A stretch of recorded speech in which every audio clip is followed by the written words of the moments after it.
सीरत अन्नबी सल्लल्लाहु अलैहि वसल्लम। उन्वान, ये गालिब आएगा। हलीमा सादिया फरमाती हैं, मैं परेशानी की हालत में मक्का पहुंची। आपके दादा अब्दुल मतलब के पास पहुंचते ही मैंने कहा, मैं आज रात मोहम्मद को लेकर आ रही थी। जब मैं बालाई इलाके में पहुंची तो वो अचानक कहीं गुम हो गए। अब खुदा की कसम मैं नहीं जानती वो कहाँ हैं।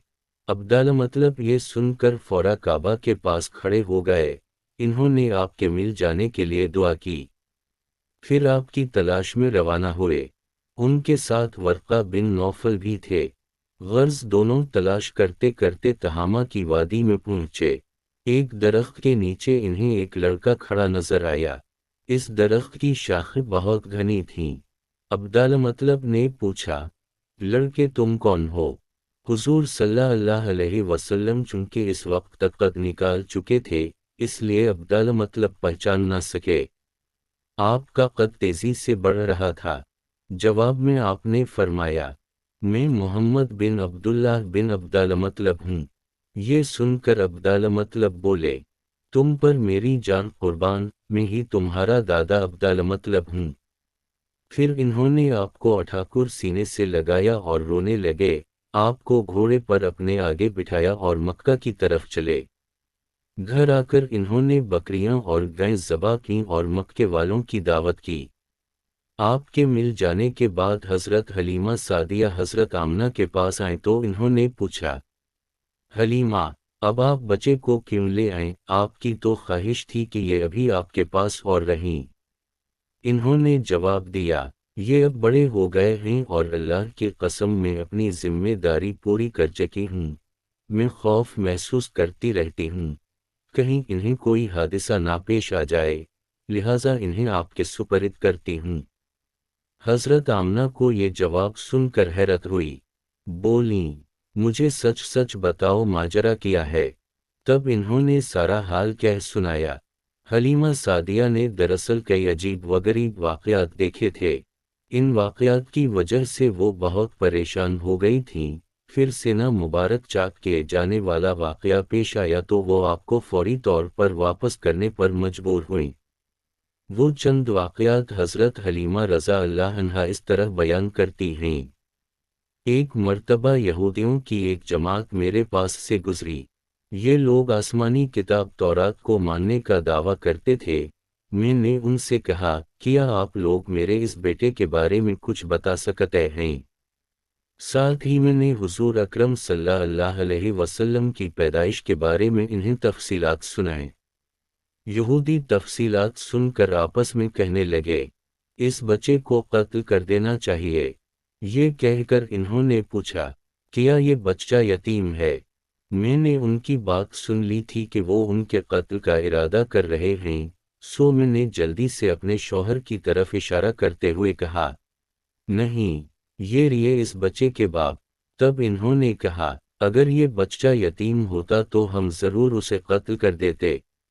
ये बात इन्होंने इसलिए कही कि इन्होंने पुरानी किताबों में पढ़ रखा था कि एक आखिरी नबी आने वाले हैं, उनका दीन सारे आलम में फैल जाएगा, हर तरफ उनका बोलबाला होगा। उनकी पैदाइश और बचपन की ये अलामत होंगी और ये कि वो यतीम होंगे।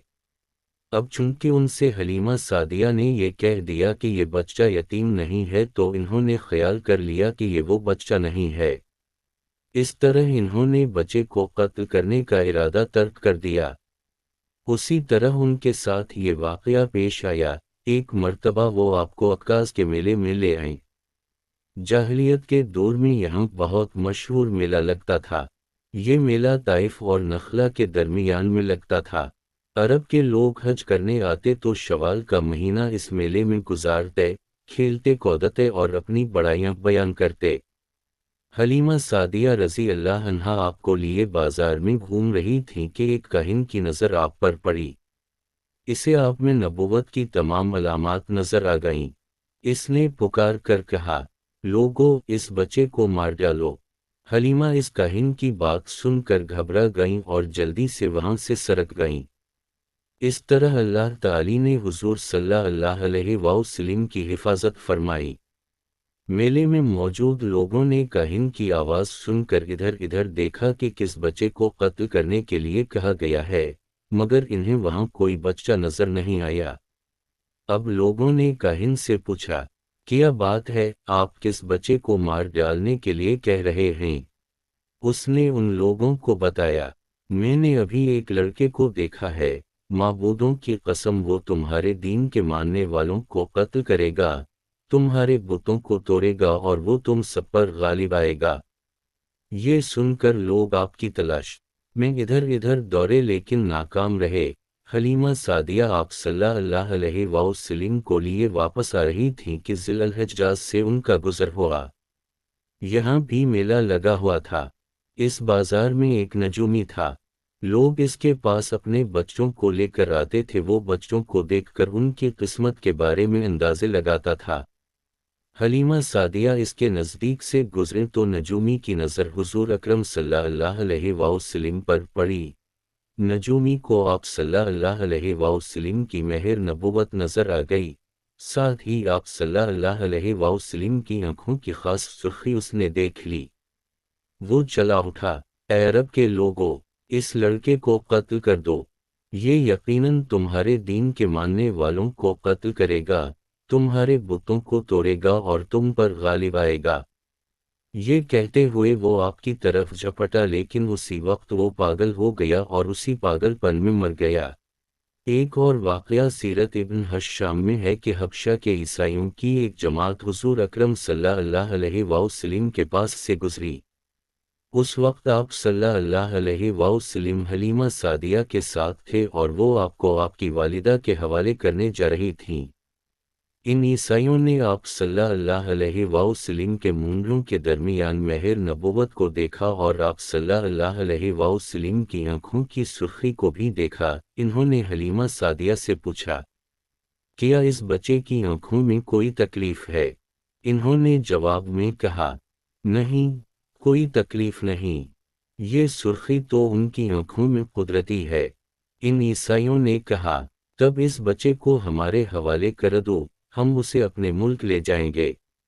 یہ بچہ پیغمبر اور بڑی شان والا ہے، ہم اس کے بارے میں سب کچھ جانتے ہیں۔ حلیمہ سعدیہ یہ سنتے ہی وہاں سے جلدی سے دور چلی گئیں، یہاں تک کہ آپ صلی اللہ علیہ وسلم کو آپ صلی اللہ علیہ وسلم کی والدہ کے پاس پہنچا دیا۔ ان واقعات میں جو سب سے اہم واقعہ ہے، وہ سینہ مبارک چاک کرنے والا تھا۔ روایات سے یہ بات ثابت ہے کہ آپ صلی اللہ علیہ وسلم کے سینہ مبارک پر سلائی کے نشانات موجود تھے، جیسا کہ آج کل ڈاکٹر حضرات آپریشن کے بعد ٹانکے لگاتے ہیں، ٹانکے کھول دیے جانے کے بعد بھی سلائی کے نشانات موجود رہتے ہیں۔ اس واقعے کے بعد حلیمہ سعدیہ اور کے خاوند نے فیصلہ کیا کہ اب بچے کو اپنے پاس نہیں رکھنا چاہیے۔ جب حضرت حلیمہ سعدیہ نے آپ صلی اللہ علیہ وسلم کو حضرت آمنہ کے حوالہ کیا، اس وقت آپ صلی اللہ علیہ وسلم کی عمر 4 سال تھی۔ ایک روایت یہ ملتی ہے کہ اس وقت عمر شریف 5 سال تھی، ایک تیسری روایت کے مطابق عمر مبارک 6 سال ہو چکی تھی۔ جب حلیمہ سعدیہ نے آپ صلی اللہ علیہ وسلم کو حضرت آمنہ کے حوالے کیا تو اس کے کچھ دنوں بعد حضرت آمنہ انتقال کر گئیں، والدہ کا سایہ بھی سر سے اٹھ گیا۔ حضرت آمنہ کی وفات مکہ اور مدینہ کے درمیان ابوا کے مقام پر ہوئی۔ آپ کو یہیں دفن کیا گیا۔ ہوا یہ کہ آپ صلی اللہ علیہ وسلم کی والدہ آپ صلی اللہ علیہ وسلم کو لے کر اپنے میکے مدینہ منورہ گئیں۔ آپ صلی اللہ علیہ وسلم کے ساتھ ایمن بھی تھیں۔